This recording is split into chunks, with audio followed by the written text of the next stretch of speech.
Hello everyone, Seth Campbell here. Welcome back to Segway Plays Legend of Zelda the Wind Waker. In the last episode, we arrived here at the entrance to the Earth Temple, only to discover that Laruto, the sage charged with protecting the temple, had been attacked and had her soul stolen by Ganondorf. She tasked us with finding the person who carries on her bloodline by finding the person who plays the same instrument that she played, and we found the new sage. To our surprise, it is our old friend Medli. So we have brought her here and must now play this song with her.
And here we are in the Earth Temple, which is our next dungeon.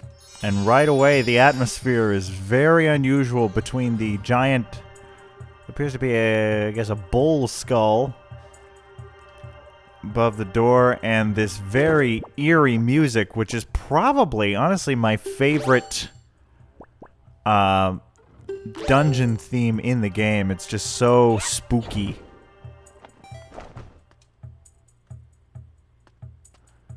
So, right away, if you just try to get over there, you'll notice Medli does not follow. So because we have Medli in tow, this dungeon is going to have to work a bit differently. We are going to have to keep her with us.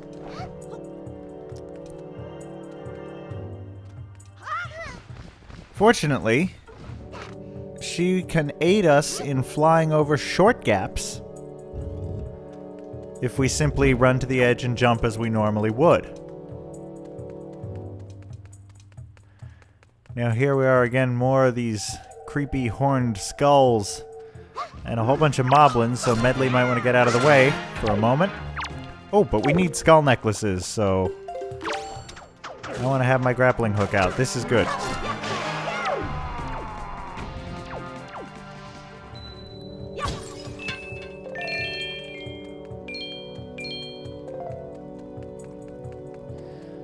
So much like other things that Link can lift, you can either throw Medli or set her down. And the King of Red Lions gave us a little bit of a primer at the end of the last episode for how to navigate dungeons with a companion. Oops. Missed this. Well, hopefully the skull necklace will appear here. Yep, good.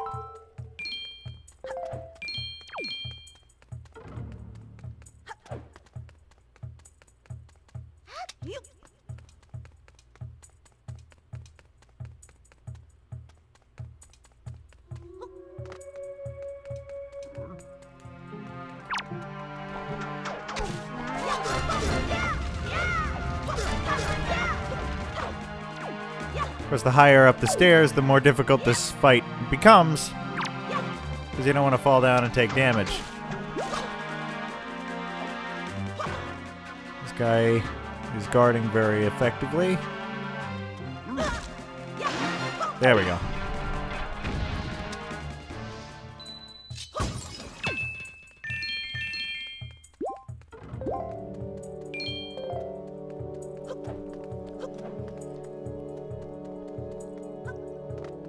Anyway. This music is just so cool. Hey. Well, Link? I'm not very confident, but I think I should try to fly. I'll fly where you tell me to. Just tap A to keep me airborne. Okay, whenever you're ready, just use the Wind Waker to guide me.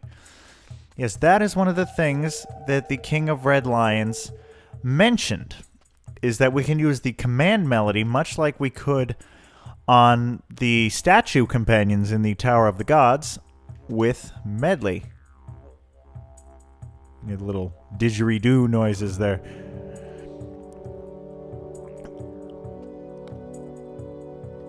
Now, if you look closely, there is a switch atop each of these pillars. Oops. She's going to say it again because she figures I missed it the last time. So, as you might guess, we need to press both switches down. Now, how to do this? First thing we ought to do is get both of us to one of these, which we can do only with Medli's flight. The Deku Leaf, I don't think we have enough lift to get all the way over here. Although we might. But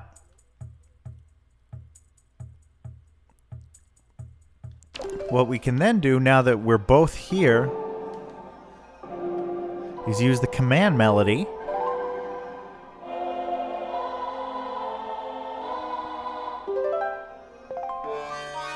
to take control of Medli. And we can fly by repeatedly tapping A, otherwise we'll kind of descend, up until that meter runs out. There we go, however. We land over there and we can activate the switch. Now, am I close enough to... No, I guess not. Okay, I should have brought her down from there, I guess. If you're close enough, you can press R and Link will call to Medli, much like he would call to the statues, and Medli will follow. But I guess she's too far up.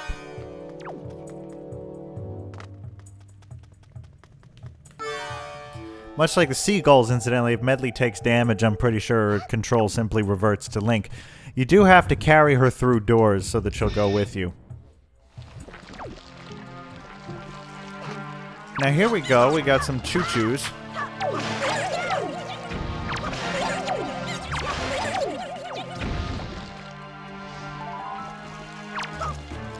And this is a new type of choo-choo. Purple choo-choo, I believe it's just called a dark choo-choo.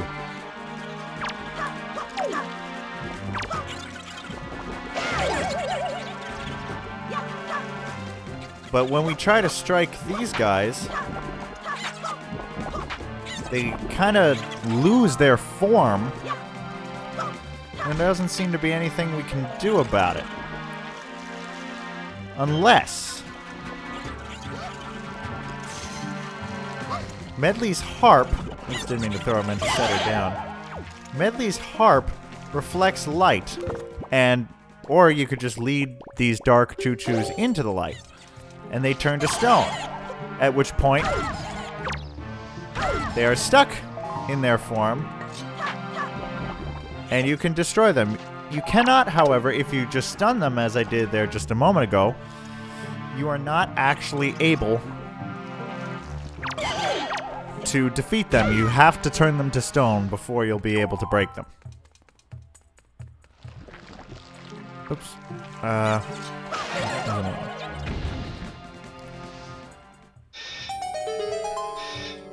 Now, as you can see, our first warp cauldron is here. It has some wood on top of it. There are no torches nearby, but fortunately we now have fire arrows, so we can burn things whenever we want to. There we go. Should not have taken me 3 tries. But this will be our first warp room. Now, if you notice here, there's a sort of outline, wavy outline of a chest of some kind. Behind us, and we can't do anything with that, but since the light turned the choo-choos solid, maybe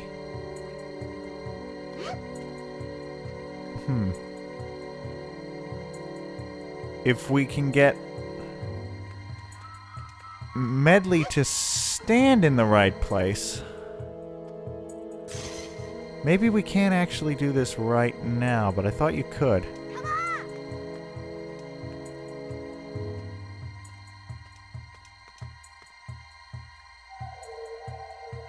Because you notice that it's reacting when the light hits it.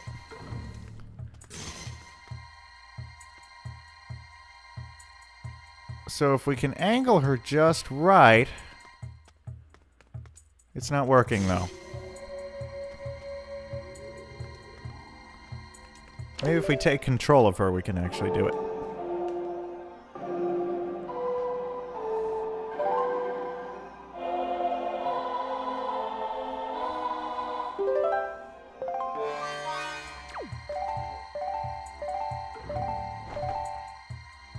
Oh, yes, we can actually...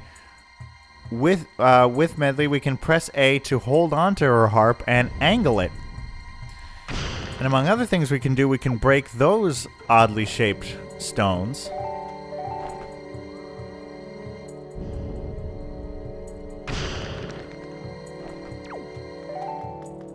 Which open these little alcoves, little magic. I guess Medli can't collect that 4-link. And also, if we point it at this chest outline... we can solidify it. So that is a handy thing to remember.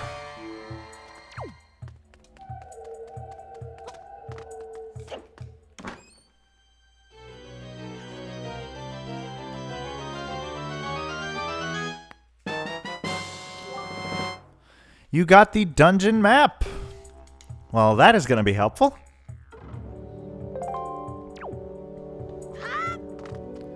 So, now we know that we can use light as a weapon against certain objects and enemies in this temple. Now, that is a mysterious statue, kind of creepy looking. Reminds me of something, but I can't place it. Anyway, so, what do we do? Well, there's a door there that requires a key, which we do not have. And then there's a door there that has bars in front of it, and there doesn't seem to be anywhere else we can go. Now, there's... Oops. I always get to throw and set down things backwards. Now, if we walk into this fog, we are unable to use any items. We're cursed by it until it wears off. So we can't just walk into the fog. However, if we were to... I'm always getting that thing wrong. If we were to take control of Medli again...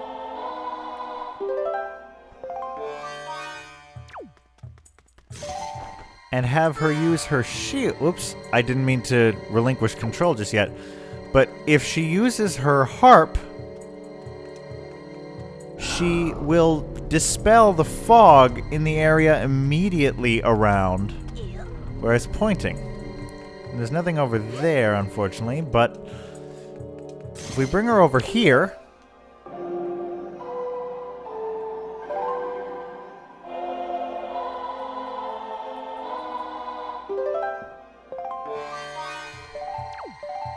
and we have her aim the light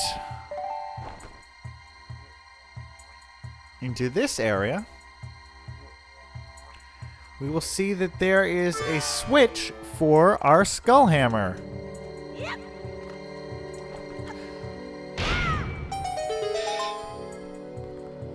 Again, note that this temple has its own unique style of door. The skull motif is very heavily used in this temple, as if it's not intimidating enough. And is this where we first see... No, I was expecting something else. But yes, we have bubbles. They are back. More skulls.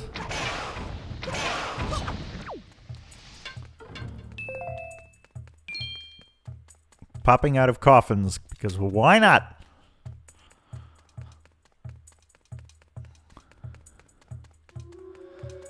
Now we see another chest outline there, but there's no light for us to reflect at. To reflect at it. let's see. If we come up here, there's this block that we can grab and pull. And that unblocks a little hole in the wall, which leads to a bunch of light pouring in.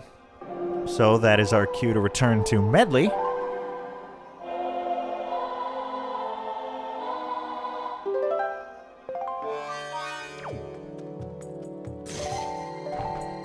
And have her again point a beam of light reflected off her very shiny harp onto this treasure chest.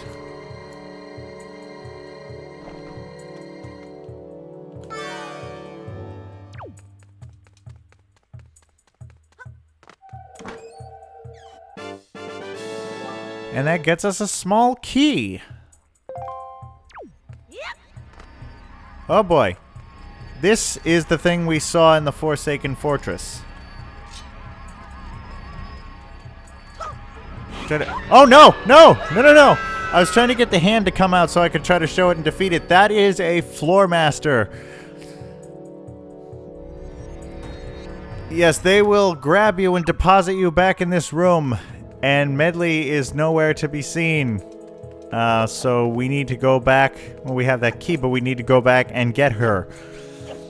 So usually the hand comes out when you're, and it'll try to grab you, but it won't quite be able to. Let me see if I can defeat one of these guys. Oh, yes, it can also grab Medli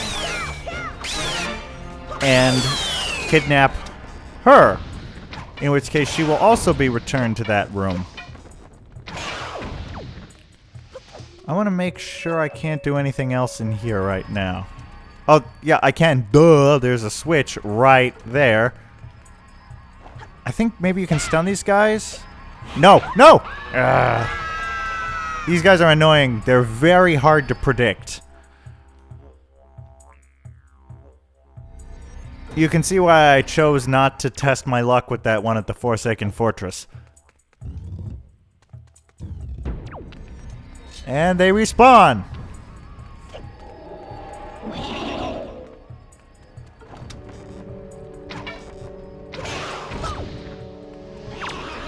Okay, yeah, there he is. You can hit it with an arrow.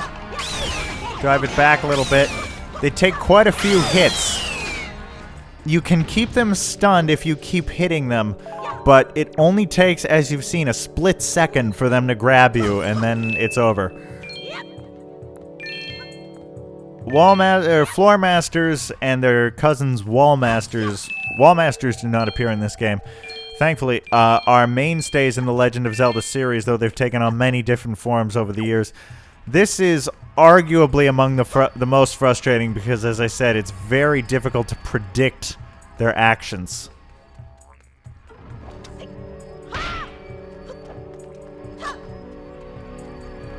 The other thing is, if there are like little skulls or pots or rocks or things on the ground, I'm pretty sure they can just pick them up and throw them at you.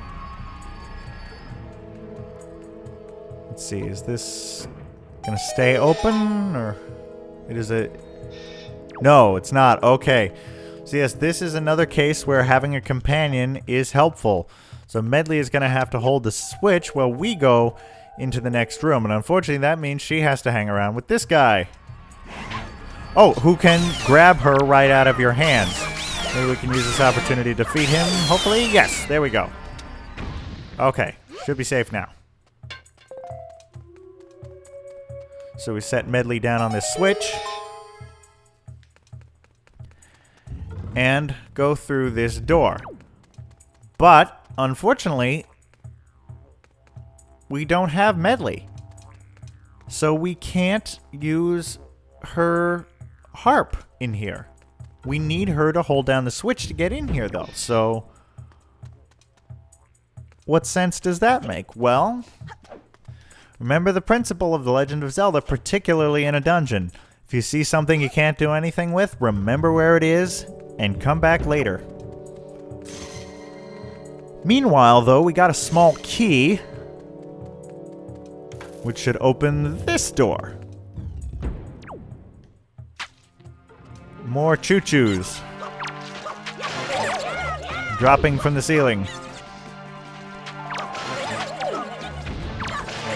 I have no problem with choo-choos dropping from the ceiling. The problem I have in Legend of Zelda games is when spider enemies drop from the ceiling. I can't deal with that.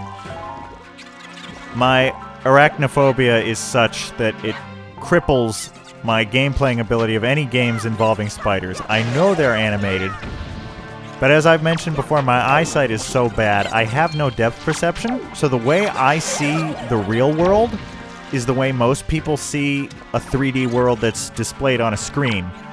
So when there are semi-realistic spiders that move realistically, like, my brain sees them the same way I would see real spiders. So a lot of Legend of Zelda games, my playing experience is severely hampered by that. Fortunately, this one is not, which is another reason it's one of my absolute favorite Legend of Zelda games. Now, this gets tricky. Because, as you see, the stairs do not stay. So, you need something else to hold this switch down. But there's nothing in here. If there was some light, you could turn one of these choo-choos into a stone statue, but there isn't any. Or is there? Well, if you take aim at the curtain that has little bits of light peering out from behind it, and that was a terrible place to try to shoot from.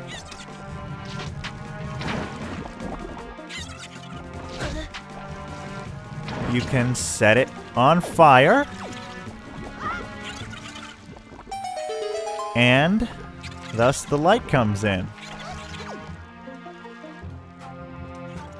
That's how the light gets in. First Leonard Cohen reference of the Let's Play, I believe. Let's see. So now, if we can... I mean, we could have Medli point at these guys. But we actually can lift and drop these guys, too. Of course, they won't stay forever. Although, they might be in the light enough that it's not an issue. So, we can use both of them to hold both switches down and take Medli with us. As you can see, more will spawn, so in case you accidentally defeat or break one. But actually, come to think of, we don't need to necessarily take Medli with us, because basically we can create that little shortcut there. And also, Medli could fly up here. So, I'm overthinking this. But that lets us both get through this door. Now there is another floor master.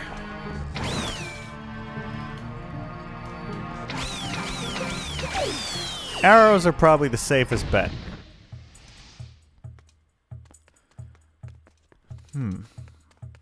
Now, as I try to remember what we do with this. Well, you got these blocks here. Push that block into that little depression in the ground, and it opens up some light. So now, we take control of Medli.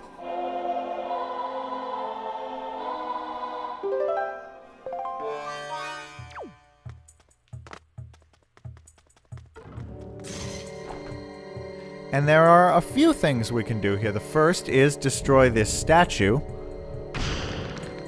which makes that block movable, but also, see these little symbols on the wall? They're the same symbols on those statues, which hints to us that we can destroy them. And as you can see, here is our second warp pot.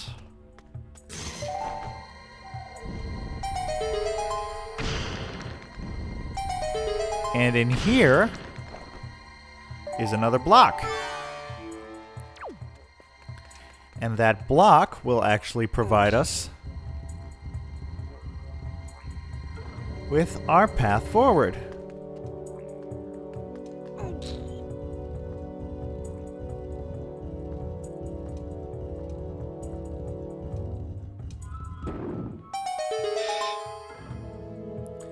So let's see what this one does.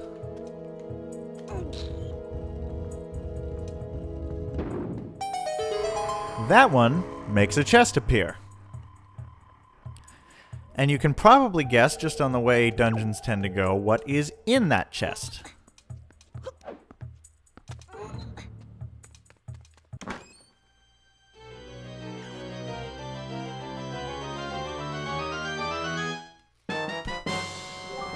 Yes, it is indeed the compass.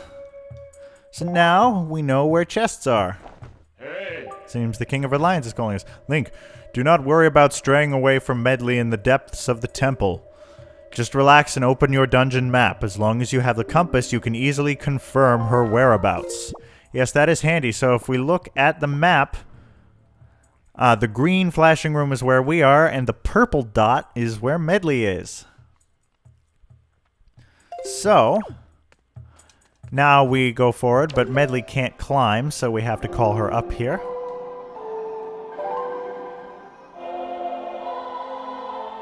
I'm actually, come to think, I'm not sure if I could have just pressed R to call her and she would automatically fly up here, but I'm not going to take the time to find out just yet. In any event, she is with us now. And we can continue. More moblins. Medli, if you want to sit this one out. And this mysterious new enemy. These are Poes. These ghostly, lantern-clutching figures. So first let's deal with the moblins because we know how to deal with them.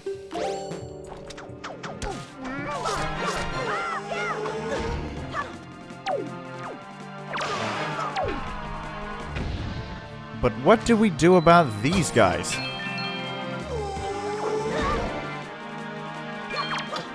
Well, obviously we can't just straight up attack them because they're ghosts. Our attacks are going straight through.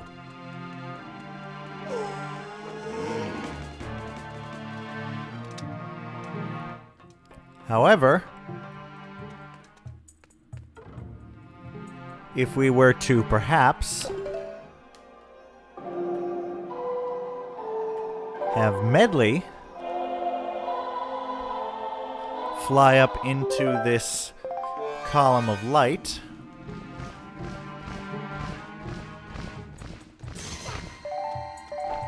And get her to aim her harp at them for long enough, she will turn them solid. I'm actually, because they don't stay that way forever, I don't think, I am going to go defeat this one now. And that is how you defeat Poes.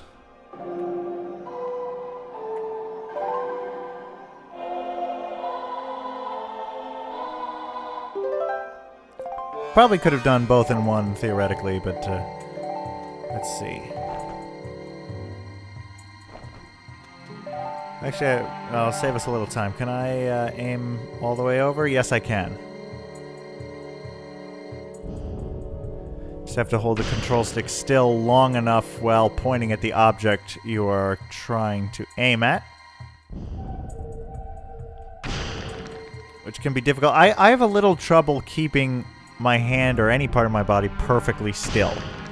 I don't know what it is. I've had that all the way since childhood. I was really terrible at like statue museum games in drama class because I for some reason I shake a little bit, and it's nothing like medical, like tremors or anything. It's just something I've always had. But so it makes like very precise aiming of things very difficult for me. But in any event, we have... Oops. Well, I didn't actually intend to do that, but it works. We have opened the way forward, but let's get this chest first. It is another joy pendant, which is good.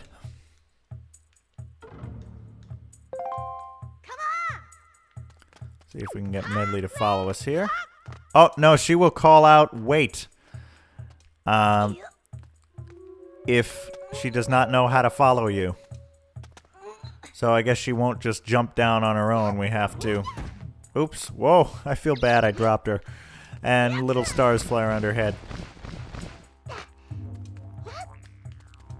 Okay. Let's see. Well, one door requires a key, one does not, and we don't have a key, so I suggest we go through this one. Okay, this, I think, is the first appearance of something else. I have been waiting for this. Yes, this is a re-dead. They function the way re-deads usually do. They let out a terrifying scream that petrifies you, and they come and walk slowly towards you, and if they reach you, they will eat your head. They don't look quite as creepy as re-deads in some other games, but their animation and action, I think, is the creepiest of any incarnation of re-dead in The Legend of Zelda that I have seen to date. And they take a long time to actually explode and go away. But yeah, so if you approach these coffins closely enough, they will open, and it seems more of them have these re-deads in them. It's just so weird. Absolutely terrifying. You know, that would be the sound I could believe was a manipulated elephant call, not the seagulls.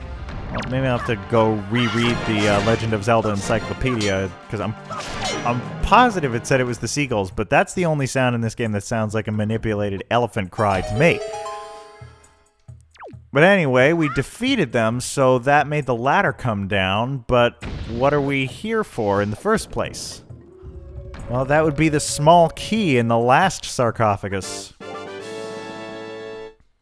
Do these qualify as sarcophaguses? Sarcophagi? Or are they just coffins? I don't know what the technical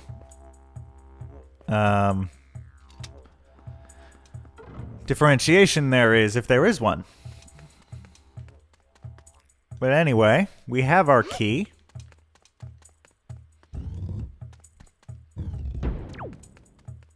So we can now open this door. Oh no, Medli didn't come with us. Oh, well, I guess she's not going to. Anyway, and the door bars itself behind us, and the music stops. I think we know what that means.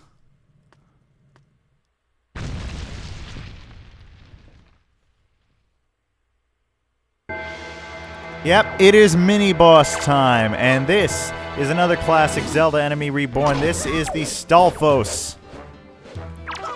Skeleton boy by the side of the road. He warned me, he told me. Such a good song, such a great album. But yes, that ended very quickly. Because there are more. You must hit them several times, knock their head off, and then defeat their head before it can reattach to the body. If it reattaches to the body, you must start all over again. But yeah, the song I referenced was a Lisa Loeb song from her album Tales, which was a seminal album from my childhood. Still an all-time favorite. Anyway, but yes, so that now there are more Stalfos, and these clubs that they carry pack a punch. But like other weapons, you can pick them up and use them to your advantage. They're not as efficient as your sword, so I really don't know why you would, but I just wanted to show that you can. Now, as you can see, you want to watch out when they're swinging them kind of in a circle like that, because it's got a wide range. But if you keep your focus and keep just hacking away at them, you will defeat them. I thought you might be able to get skull necklaces from these guys too, but I guess not. But anyway, after a mini-boss battle, as is prerequisite, there is an item chest.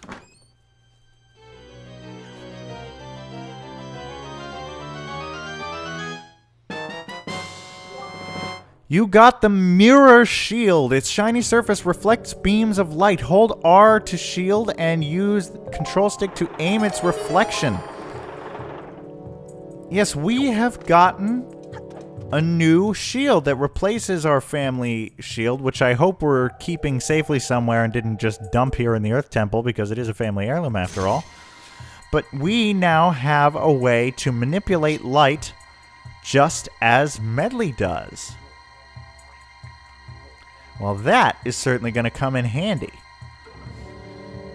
But I think we've made enough progress for this video. We have entered the Earth Temple and have explored it with Medli's guidance. And we have gotten ourselves the mirror shield. So in the next episode, we will try to find out how we can use it. I will see you then.